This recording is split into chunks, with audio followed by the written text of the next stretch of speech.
Just 15 రోజుల్లోనే మనము జామ ఆకులతో ఇలా చేస్తే ఏంటంటే మనకు వయసుతో సంబంధం లేకుండా పెద్దవాళ్ళకి కానీ చిన్నవాళ్ళకి కానీ ఎంట్రుకలు ఊడిపోతుంటాయి కదండి. మనం ఏదో ప్రాబ్లమ్స్ రకరకాల సమస్యలతో బాధపడుతుంటాం. అయితే మనం ఓన్గా మన ఇంట్లో ఒక రెమెడీ కొన్ని ఒక రకాల రెమెడీ చేసుకోవచ్చండి.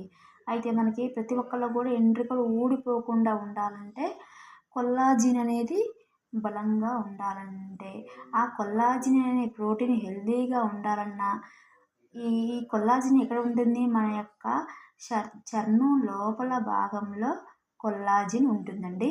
ఇది ఈ మన బాడీ మొత్తంలో కూడా చర్మం ఉంటుంది కదా! ఈ తలలో ఉండే చర్మంలో కూడా కొల్లాజిన్ ఉంటుంది. మరి ఈ తలలో ఉండే కొల్లాజిన్ అనేది దెబ్బతింటే ఏమవుతుంది మనకి? ఎంట్రుకలు అనేది బాగా ఊడిపోతూ ఉంటాయండి. ఈ ఊడిపోకుండా ఉండాలంటే ఈ కొల్లాజిన్ గట్టిగా ఉండాలన్నా, జుట్టు కుదుళ్ళు బలంగా ఉండాలంటే మనం ఏం చేయాలంటే ఫస్ట్ మనం ఈ జామ ఆకులను బాగా క్లీన్ చేసుకొని జామ ఆకులను క్లీన్ చేసుకున్న తర్వాత ఈ ఆకులను ముద్దగా పేస్ట్గా ఈ విధంగా బాగా మరీ గట్టిగా కాకుండా లిక్విడ్ రూపంలో కొద్దిగా పేస్ట్ రూపంలో ఈ విధంగా పేస్ట్ చేసుకోవాలండి. ఈ జామ ఆకుల్లో లైకోపిన్ అని ఒక రకమైన కెమికల్ కాంపౌండ్ ఉంటుందండి. ఎక్కువ మోతాదులో ఉండటం వల్ల ఇంకా ఏంటంటే ఈ ఈ యొక్క మన హెయిర్ అనేది ఎండ యొక్క తీవ్రత వల్ల కూడా యూవీ కిరణాల వల్ల కూడా జుట్టు ఇరిగిపోతుంది. అట్లా ఇరిగిపోకుండా ఉండాలంటే మనం జుట్టును కాపాడుకోవడానికి ఏం చేయాలి? మనం ఈ జామాకులు బాగా పేస్ట్ చేసి మాడకి పెట్టాలి. ఎట్లా పెట్టాలండి? ఈ ఆకుల పేస్ట్ని ఈ మాడకి పైపైన హెయిర్ పైపైన కాకుండా మాడ యొక్క కుదుళ్ళ నుంచి మరి హెయిర్ ఎక్కడి నుంచి అయితే గ్రోత్ ఉంటుందో స్టార్టింగ్ ఉంటుందో మొదల నుంచి చివరి వరకు పైపైన రాస్తే ప్రాబ్లం ఉండదండి. మంచిగా మనం అప్లై చేసేటప్పుడు నీట్గా అప్లై చేయాలి. మొదల నుంచి ఇన్నర్ నుంచి పైపైన చేస్తే బాగోదు. అట్లా చేసి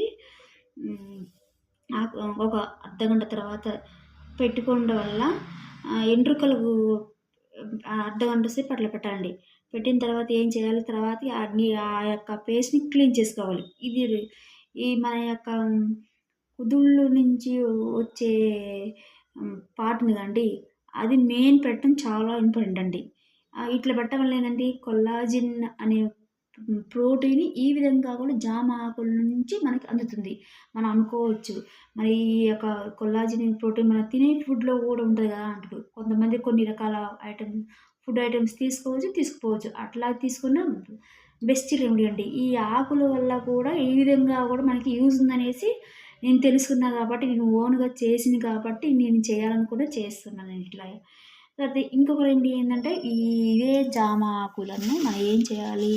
నీట్గా క్లీన్ చేసుకొని మస్తుగా క్లీన్ చేసుకొని వాటర్ పోసుకొని ఒక బౌల్ తీసుకొని వాటర్ పోసుకొని అదే ఈ ఆకులను బాయిల్ చేసుకోవాలి ఒక 5 minutes. మరీ హెవీగా బాయిల్ చేస్తే ఏమవుతుందంటే ఈ జామ ఆకుల్లో సి విటమిన్ ఉంటుంది కదా, ఈ సి విటమిన్ ఎక్కువ బాయిల్ చేయడం వాటర్ ఏమవుతుంది? ఈ సి విటమిన్ అనేది కిల్ అయిపోతుంది. అట్లా చేయకూడదండి. మామూలుగా గోరువెచ్చగా చేసిన తర్వాత ఈ ఆకుల నుంచి వచ్చే రసం ఏం చేయాలి? ఇట్లా ఈ రసం ఉంది కదా, ఆ రసాన్ని మన హెయిర్కి స్ప్రే రూపంలో కూడా ఉపయోగించుకున్నా కూడా మంచిగా యూజ్ అవుతుందండి. ఈ విధంగా కూడా జామాకులు ఉపయోగించుకోవచ్చు. అంటే దీనికన్నా కూడా పేస్టే చాలా యూస్ఫుల్. ఎందుకంటే ఇది మనకు బాయిల్ చేయట్లేదు కాబట్టి అందులో సి విటమిన్ అనేది కిల్ కాదు కాబట్టి మనకి ఈ విధంగా ఇదే బాగా యూజ్ అవుతుంది. దేనికన్నా ఈ వాటర్ కన్నా కూడా ఇదే బాగా యూజ్ అవుతుందండి. ఇది బెస్ట్ రెమెడీ అండి. అంటే మనకి ఇంత ప్రాసెస్ వద్దనుకుంటే ఈ విధంగా కూడా చేసుకోవచ్చు. ఇదే వాటర్ని మనము ఇప్పుడు బీపీ ఉన్నవాళ్ళు కానీ, షుగర్ ఉన్నవాళ్ళు కానీ ఈ ఆకులు మార్నింగ్ టైంలో బ్రష్ చేసుకొని ఒక టీకి బదులుగా జామాకులు కషాయం తాగుతున్నారు.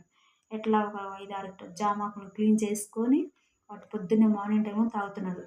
అంటే మనకు మనీ పరంగా సేవ్ అవుతుంది. మనకు ఆరోగ్యపరంగా కూడా చాలా మంచి బెనిఫిట్ ఉందన్నమాట. మన పైసా ఖర్చు లేకుండా మార్నింగ్ టీ అయిపోతుంది ఈ జామ ఆకులతోని.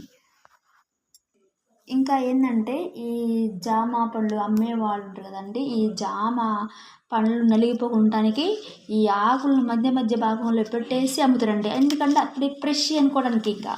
ఆ విధంగా కూడా మార్కెట్‌లో మనం ఫ్రెష్ అనుకోని మనం కొనేస్తుంటాం. కానీ ప్రతి ఒక్క ఇంట్లలో కూడా ఇప్పుడు జామ చెట్లు లేని ఇల్లంటూ ఉండదనమాట.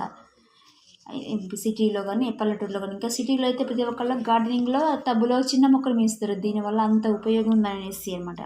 ఈ యొక్క జామ ఆకు యొక్క చివరలున్నాయండి లేత ఆకులు మనకి నోరు పగి నో నోరు పగిలినా కూడా ఈ యొక్క లేత కుదుర్లను మనము నమలటం వల్ల మన కొద్ది వరకైనా క్యూర్ అవుతుంది. ఆ సి విటమిన్ లోపం వల్ల మనకి టాబ్లెట్స్ వేసుకునే ప్రాబ్లం లేకుండా కూడా ఈ చివర్లో ఒక లేత ఆకులు తినడం వల్ల చాలా ఉపయోగాలు ఉన్నాయండి.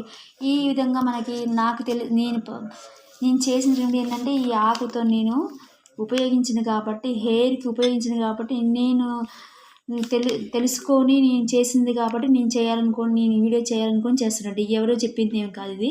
నేను చేశాక అట్‌లీస్ట్ ఒక 15 డేస్ అన్నా గాని ఒక 15 డేస్‌లో వీక్లీ 3 టైమ్స్ అట్లా చేస్తే మనకి చాలా చాలా మనకి రిజల్ట్ అనేది వస్తుంది. ఏదో ఒకసారి చేసి 2 సార్లు చేసి అట్లా పడేయటం కాదు. అది చేసి ఆ యొక్క పేస్ట్‌ని పెట్టే విధానం కూడా చాలా మంచిగా పెట్టాలి. అయితే పైపైన పెట్టకుండా ఇన్నర్ పార్ట్ నుంచి మంచిగా పై తీసి పెడితే మనకి చాలా రిజల్ట్ ఉంటదండి.